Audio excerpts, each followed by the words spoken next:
Hello and welcome to Tradie Business School. It is the podcast where we have some real conversations, honest conversations, and sometimes conversations about the stuff that doesn't get talked about when it comes to running a business, often a small business, most specifically a trades or contracting based business. I am here today joined by my wonderful co-host, Michael McNeish. Hey, Michael. Hello, Miranda. How are you doing?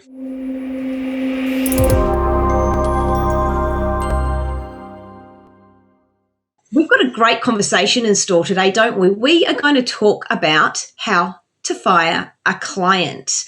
So to kick us off, why would we even fire a client in the first place, Michael? Because they're really annoying, they're not paying their bills, and I don't like them. Yeah.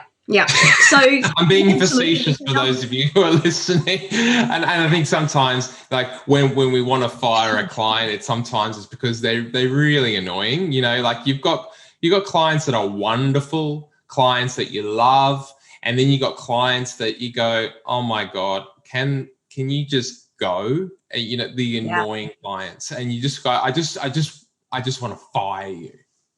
Yeah, it's an interesting thing you raised. It's almost like, and I'm wondering if anyone's noticed this, is there's a bit of an emotional element often to this idea that wanting to fire a client or no longer offer a product or service to a client is that for some reason they're not kind of playing ball in a way that works for your business. So I suppose that'd be one of the first things that I would draw attention to is for what purpose? What is the reason? Why do you want to fire them? So separate out that emotion from the logic of your reason why. It's really important because there could be a number of reasons. You know, it's maybe they're not profitable. They just don't make you money. Maybe the time involved in servicing them is just too much. It's once again not bringing in a profit.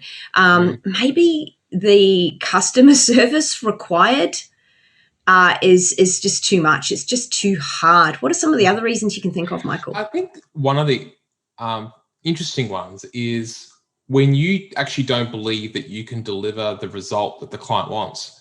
So sometimes we take on work and we realize, actually, this is actually kind of beyond what we can deliver. And maybe your business is too small. You don't have the resources in order to deliver that.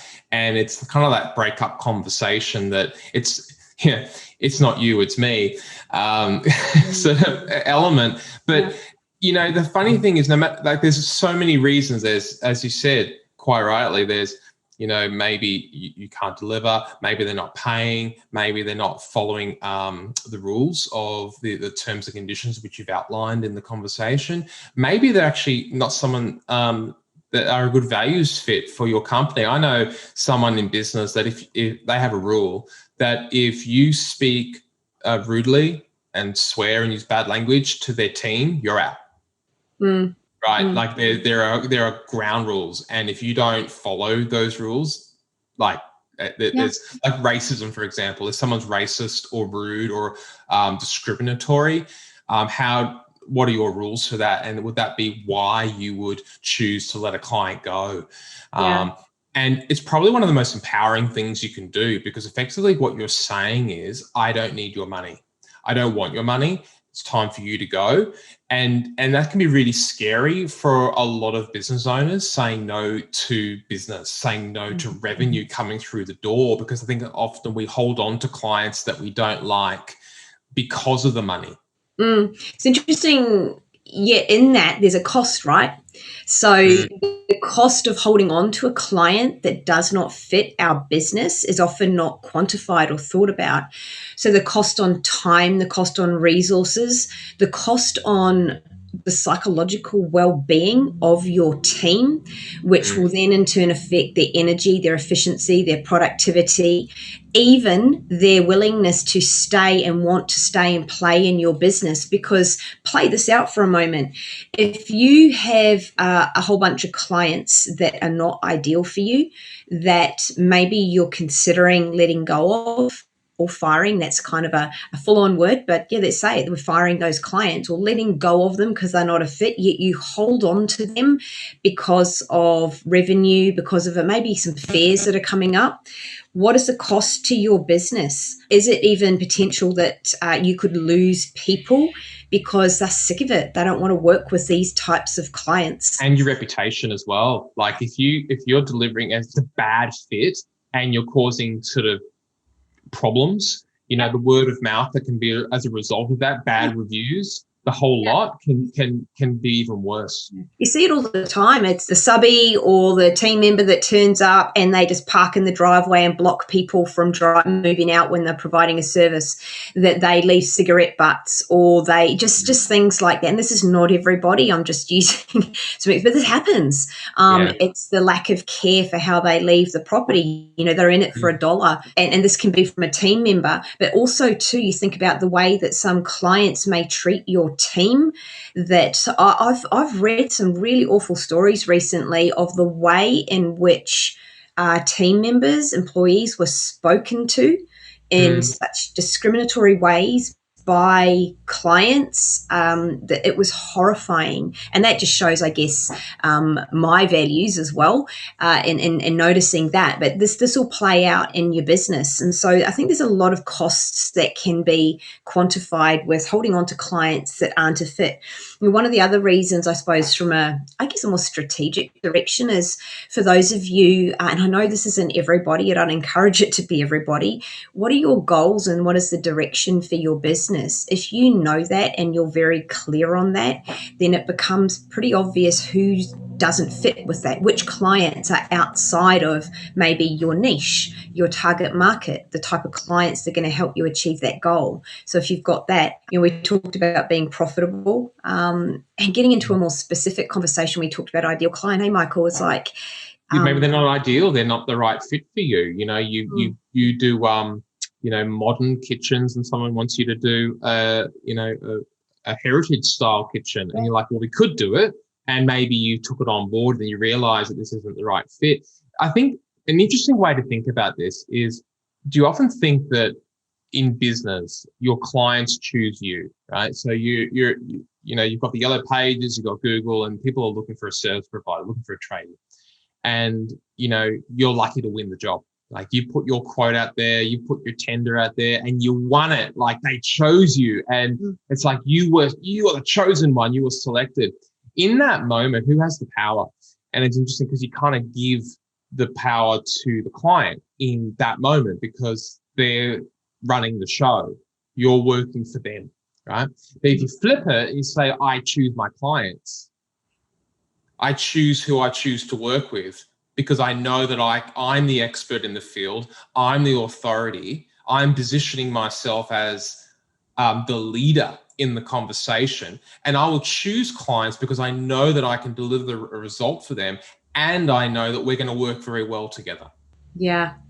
That's really owning your space, the energy that comes from a business that makes decisions like that. There's a certainty, which, let's face it, with everything that's going on at the moment in the world with COVID, there's a lot of uncertainty. So I think anywhere in your business you can bring certainty is going to be a magnet to people, clients, team members, hiring, whatever it is. Certainty is like the trump card at the moment. Wherever you can bring that in your business, I would. There's an angle to this that perhaps people don't want to talk about, though, Michael. I think we were talking about it before we started this recording this podcast, and that is the being willing to maybe own yourself if part of the want or the emotional response to wanting to fire a client is perhaps because you're not delivering on your commitments. You're unable to. Maybe you've said yes too many times. Maybe there's a systemic problem in your business and that means you're not able to deliver.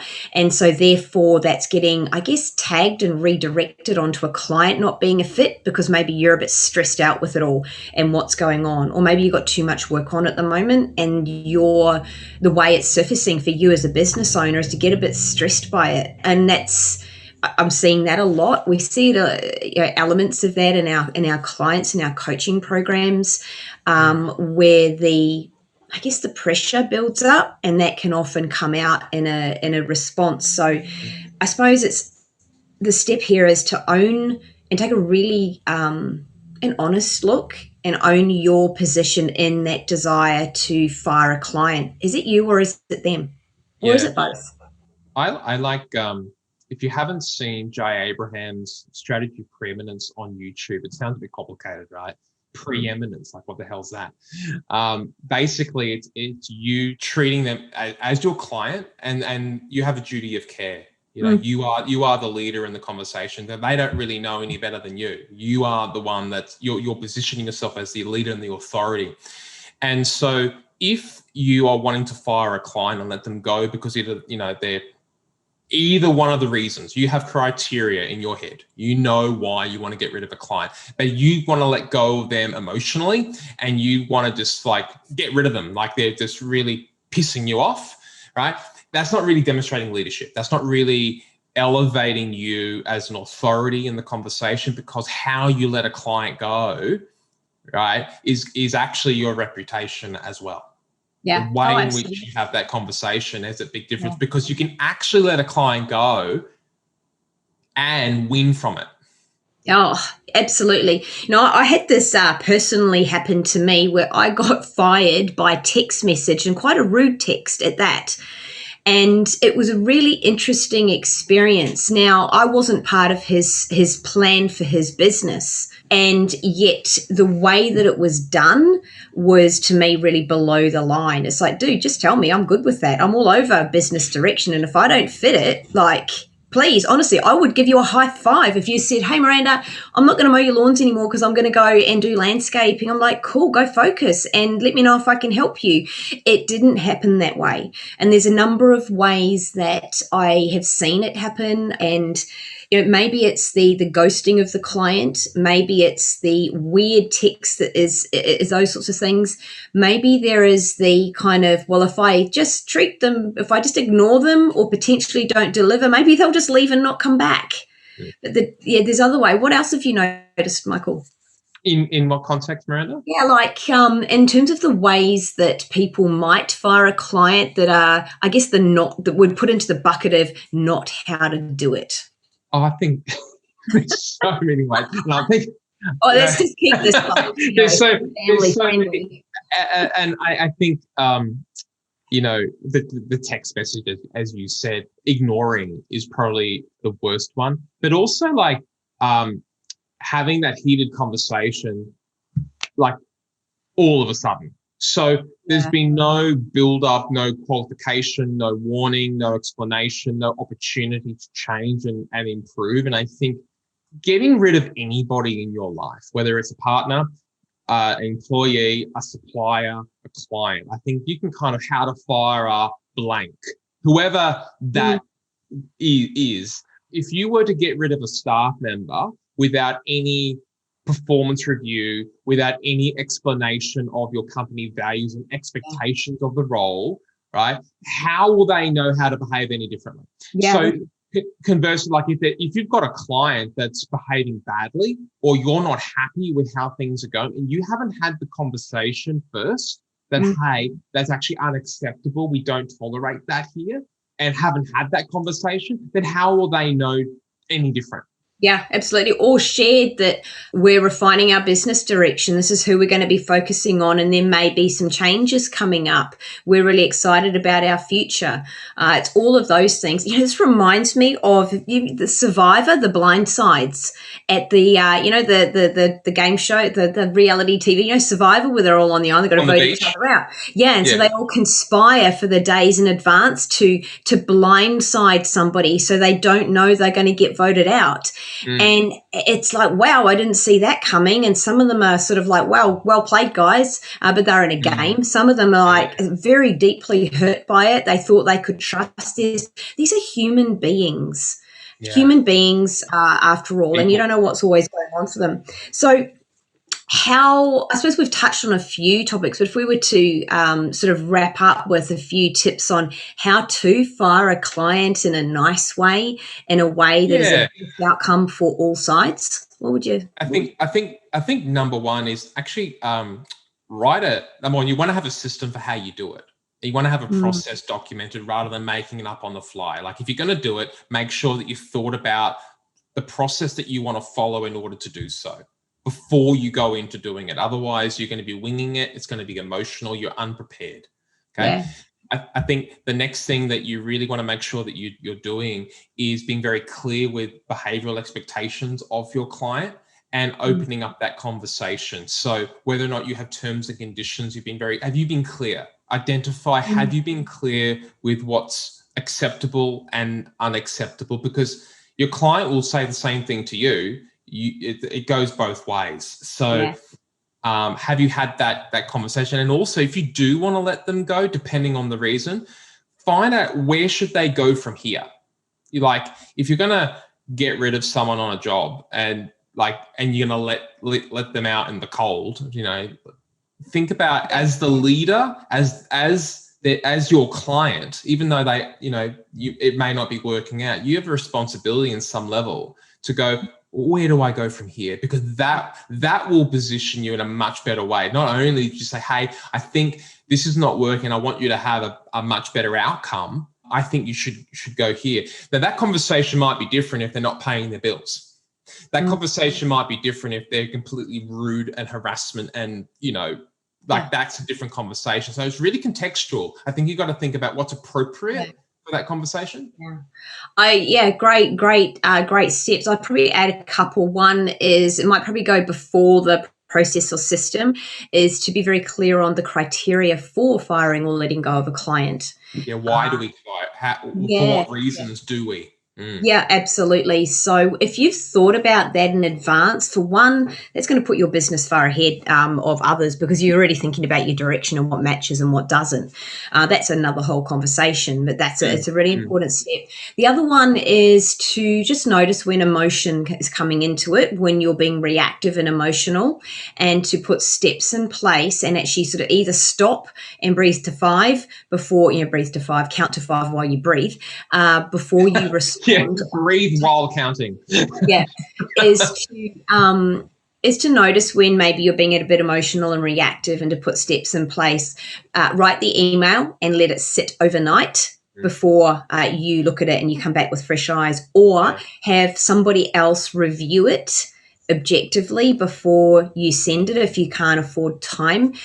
Those sorts of things. Even have some templates pre-written all ready to go. So you choose a moment where you're not thinking of a particular client, you're thinking of the outcome that you want, and you're being a human being about it, and you pre-write those, so then that's done and prepared for when you have those conversations. So definitely bring those things into the mix, because we're all emotional human beings, and we are all flawed in the way occasionally we'll just sort of snap and fire, and emotion comes first, and later on it's like, oh gosh, did I really say that? And so put some checks and measures in place. There's a tightrope here. On one level, it can be one of the best things you ever do for your business. Honestly, I've heard reports of business owners getting rid of troublesome clients and doubling their revenue. Because they let go of this angst, their team morale improved. They were able to help more people, and as a result, they were focusing on the good rather than the bad. So their business was growing. But also, I've noticed that some people sort of pull the trigger sort of too much, and they start willy-nilly firing clients because they go, "Oh, you're not the right fit. Oh, you're not the right fit. You're not the right fit," and then they have no clients. Yeah, I know. And sometimes people could be a little unsure. I would encourage you, if you're listening today, and there's a couple of things, and I know in our coaching programs, we have these conversations within our community regularly. We're there to support each other, to bounce ideas off. Outside that, though, there's a great opportunity for all of you listening, and that is to use the community that is available to you freely, which is the Tradies and oh goodness, Michael, I'm getting the name General wrong. Contractors Global. That's it, global. Tradies and General Contractors Global. Contractors. I know, sometimes my brain goes faster than my mouth. So that's a free group that's available, and jump in there. Now there's hundreds and hundreds of business owners just like you in there, and you can go, hey guys, here's this client, this is what I'm thinking. thinking, or here's a response. What do you think? And it's a great place to float those ideas and get support from others, because being in business can be lonely and trying to make these decisions on your own. And so why not leverage that connection and the knowledge and the people that get it because they're like you. So there'll be a link somewhere around this podcast where you can find the group. Look for a button up, down, below, or sideways. It'll be there, and jump on over. And I think I'll just end with this: is that your nightmare client might be another's dream. Oh yeah. And so even that absolutely is letting them go as an opportunity for you and for someone else. And also, no client thinks they're a bad client. I know. They don't. Because no, we ourselves, we never think we're bad, ever. No, I'm purposely going to be a bad client today. No one ever thinks that. No, not at all. So there you go. Trust this episode has served you. We've covered all sorts of things here, the reasons why you might fire somebody, some tips on how to do it. And if you've got any questions or any other ideas that you would love to add, then just drop them in the comments below or in the group, wherever you're watching this. And we would love to hear from you. There we go. And Miranda, you're fired. I'm a great client. Seriously? That's what you think. Have a great afternoon or morning or evening, wherever you are listening to this, everyone. Thanks for joining us today. Thanks, Miranda, and thank you for listening. See you guys.